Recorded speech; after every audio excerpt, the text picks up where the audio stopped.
Welcome to the Ask a Nutritionist podcast, brought to you by Nutritional Weight and Wellness.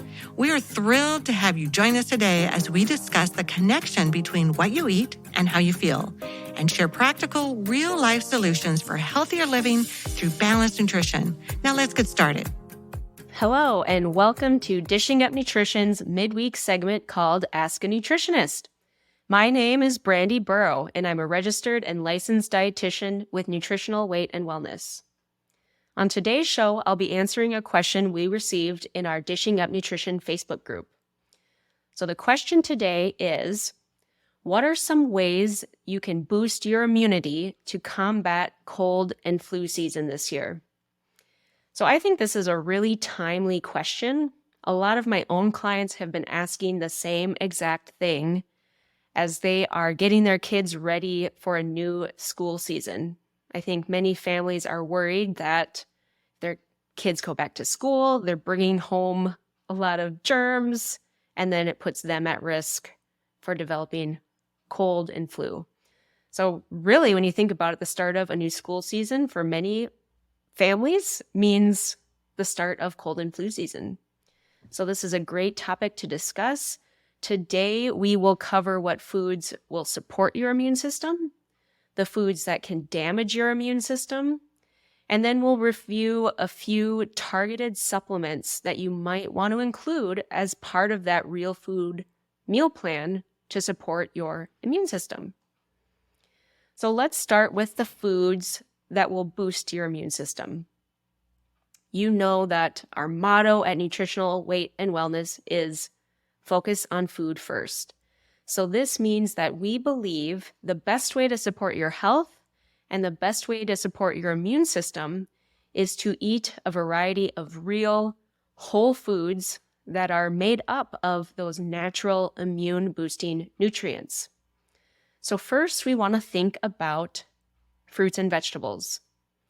Colorful fruits and vegetables of all varieties is going to provide you protective phytonutrients or nutrients from plants.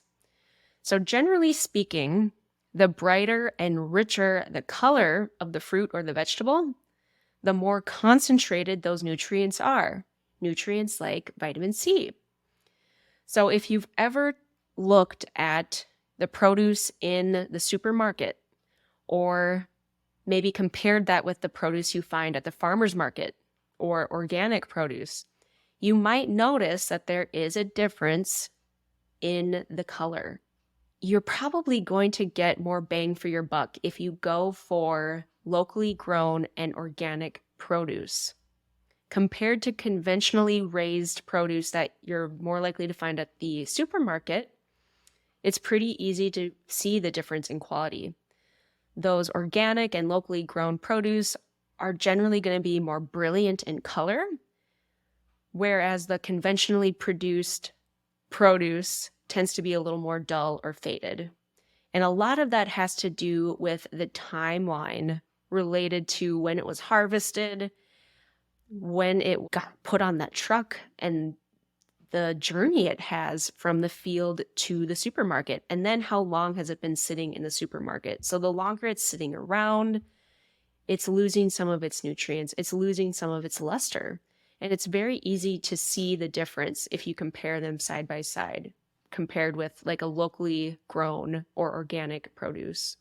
Choosing organic or locally produced fruits and vegetables is one way to ensure that you are getting the highest concentration of immune-boosting nutrients. It's a little more bang for your buck, so to speak.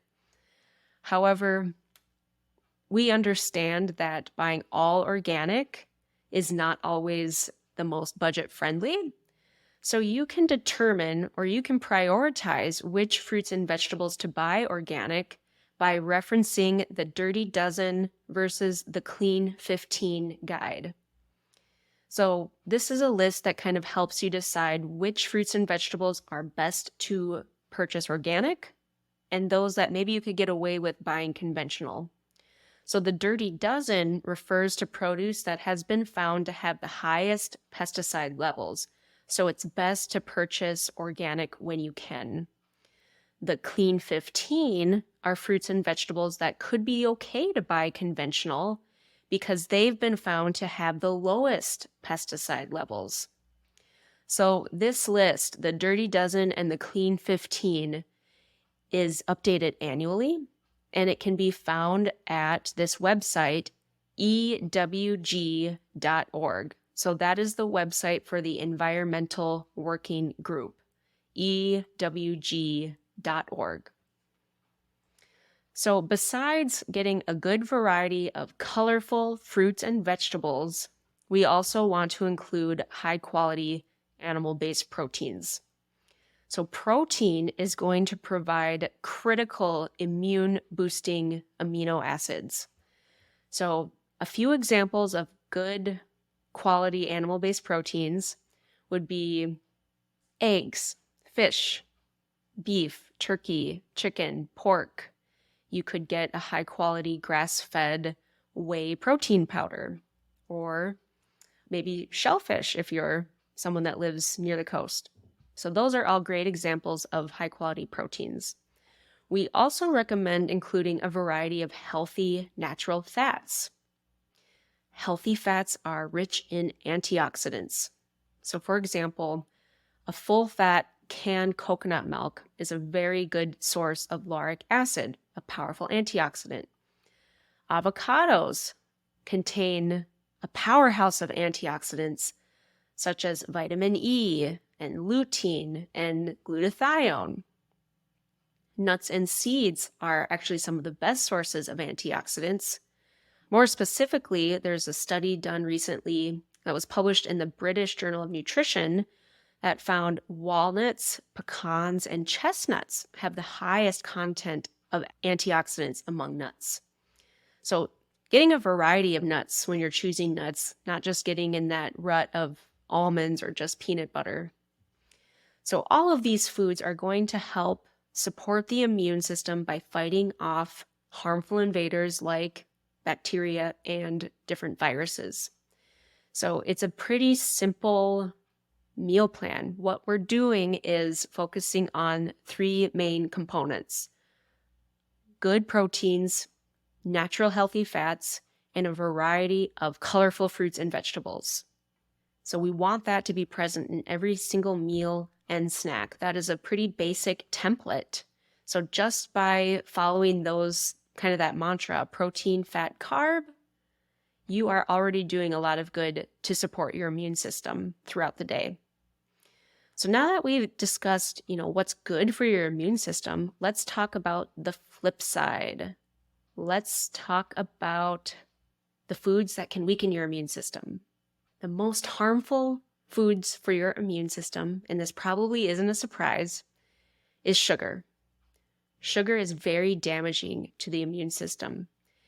And it's not just the more obvious culprits like your baked treats like muffins and cookies, but it's also those ultra-processed carbohydrates like crackers and chips and pasta. So those are the types of foods that convert into sugar very quickly and impact our immune system in a very similar way, like straight sugar. Just eating one serving of sugar or a highly refined, highly processed carbohydrate can suppress your white blood cells, which is a very important aspect of your immune system. It's suppressing your virus-fighting cells, basically, for several hours. So think about that. Every time you eat a bag of chips or a cookie or maybe that mocha latte, you need to think, this is suppressing my immune system. It's suppressing my white blood cells for several hours. So think about that. And if you're doing that several times a day, especially in the peak of cold and flu season, you could really be doing yourself a disservice. So let's talk about some good swaps for some common sugary fall foods. I think a lot of people, when fall hits, are getting very excited about that warm latte, that pumpkin spice latte. We all get so excited. But did you know that a medium-sized pumpkin spice latte with whipped cream contains 50 grams of sugar? Knocking it down to a small does not do you much good. A small still contains 38 grams of sugar. So to get a better visual, that medium pumpkin spice latte contains over 12 teaspoons of sugar, and the small contains a little over 9 teaspoons of sugar. So that is a ton of sugar. I highly doubt that anyone is going to sit down with a bowl of 12 teaspoons of sugar and eat it with a spoon. But that is exactly what you're doing in liquid form when you order one of those sugary coffee drinks. So what are we going to do? How are we going to celebrate the season? So instead of that pumpkin spice latte, maybe instead you could order just a regular coffee with some heavy whipping cream, or maybe some full-fat coconut milk. And you could even add a few drops of stevia to add a little sweetness and a little cinnamon on top, or maybe even some pumpkin spice. That would be delicious. You're cutting out all the sugar, but you're still sort of engaging in that ritual. And the heavy whipping cream are actually, in that coconut milk, they're actually going to help stabilize your blood sugar instead of spiking it like that sugary latte would. So it's a much better swap, much better for your energy and your immune system. Something else you might get tempted by at the coffee shop are the baked goods, especially something like a pumpkin spice muffin or like an apple cider donut. Full of sugar, but also full of those refined carbohydrates. So a much better alternative would be a fall-themed bake treat like our pumpkin spice muffins you can find at weightandwellness.com. So instead of a bunch of sugar, it's using a little canned pumpkin and some vanilla protein powder for that sweetness. Overall, it's a balanced snack because it has some protein from that protein powder, a little fat, and some carbohydrate from that pumpkin. So that can be a complete balanced snack. So those are just a few ideas to get you started with some healthier fall swaps and a real food foundation. But even if you're feeling very confident in your meal plan, you may still need an extra boost, a little extra support to get through flu season. So now we'll talk about a few supplements that I recommend to get you through flu season feeling your best. So at the top of this list, I'm going to put vitamin D. So vitamin D is essential for your immune system, and it's something that many of us living in these northern regions are deficient in. And throughout the summer, you might be fine without a supplement. If you're spending enough time outdoors, we can make some vitamin D through exposure to the sun. But as our daylight hours get shorter and we start moving indoors during the fall season, our vitamin D levels start to drop.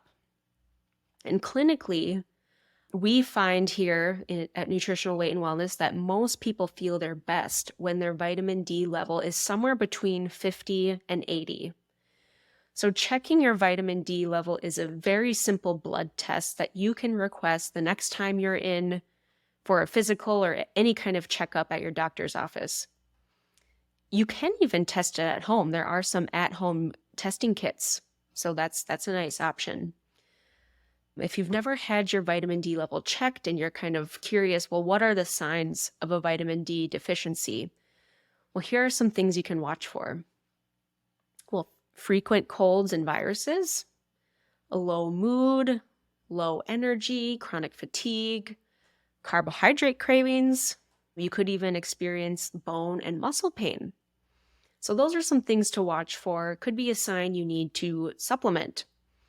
And if you do have a blood test and you find that your vitamin D is low, you absolutely should take a supplement. It's a great way to prevent deficiency and treat deficiency.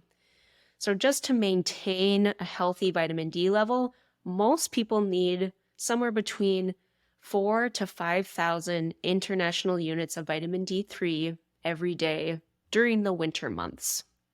So I normally recommend people start that dose sometime mid-November and continue that through the end of April, maybe even the end of May. And then during the summertime, to maintain a good level, somewhere around 2,000 international units during the summer months is what I suggest. And you may need more than that if you're already deficient, which is why it's really important that you get your levels tested. So our next supplement recommendation is vitamin C. So a lot of people think of vitamin C when they think about immune boosting supplements. There's a good reason for that. The highest levels of vitamin C in the body are found in our white blood cells. And our white blood cells are our immune system's way of fighting disease and infection. And your vitamin C levels may actually become depleted when your immune system is fighting off an infection, or if your immune system is already slightly compromised. So this is why it's important to provide ourselves with a continuous supply of vitamin C. So in addition to getting vitamin C through those colorful fruits and vegetables, we also recommend supplementing with about 1,000 milligrams of vitamin C every day just to support a healthy immune system throughout that cold and flu season. If you feel like you already have a cold or if something's coming on, you might want to take a little extra. So think 1,000 milligrams every few hours, so maybe 4 to 6 times a day. So ramping up your vitamin C dose in the midst of a cold can help lessen the severity and the duration of that infection and help us fight off viruses. All right, so next up, and my last supplement that I'll recommend is zinc. So research has found that zinc impacts our immune system in several ways. So it does help increase our T cells, which we need to fight off illnesses. And it's also boosting our immunity to fight off those viral and bacterial infections. So if you're deficient, you could be more susceptible to colds and flus. Some other potential signs of zinc deficiency are feeling like you always need that sweet treat after a meal. You may also see white spots on your nails. So those are a couple other signs you could be deficient in zinc.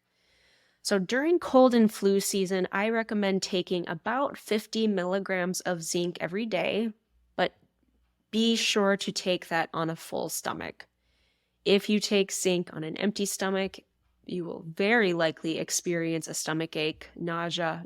It's very uncomfortable. So be very careful to take it with food.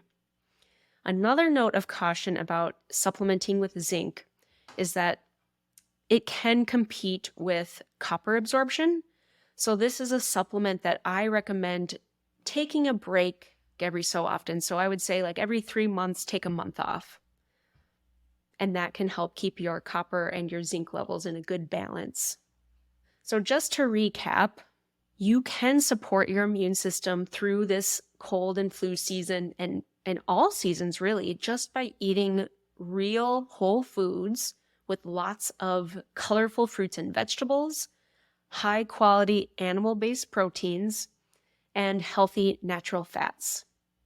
Remember, we want to eliminate sugar as much as you can, reduce those processed, refined carbohydrates that are weakening your immune system, and focus on those immune boosting nutrients, vitamin D3, vitamin C, and zinc.